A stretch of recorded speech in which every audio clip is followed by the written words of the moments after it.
तिरंगा हर घर तिरंगा ये रैली सारा देश रे प्रति अंचल ये कार्यक्रम गत 12 तारीख 13 तारीख आज 14 तारीख 3 दिन पर्यंत ये कार्यक्रम चलुची। आज आमर ये कटक सदर 42 मौजा अंचल आज हर घर तिरंगा ये यात्रा ये रैली कार्यक्रम रे आज मु जोग देइछि। ये तिरंगा रैली रो मुख्य उद्देश्य होची आमर जातीय पताका को सम्मान देवा एवं तार सुरक्षा एवं सम्मान या आधार कर किभली भाव में व्यापक भाव में जनसचेतनता करवा लोक मान पाखरे खबर पहुँचेबा कथा जे जातीय पताकार महत्व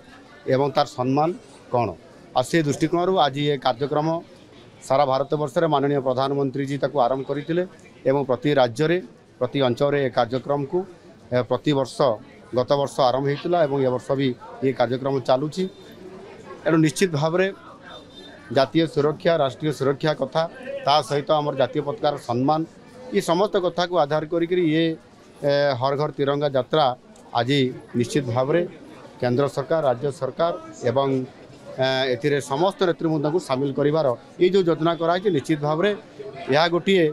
राष्ट्रीय एकता बहुत बड़ गोटे ये हूँ संदेश।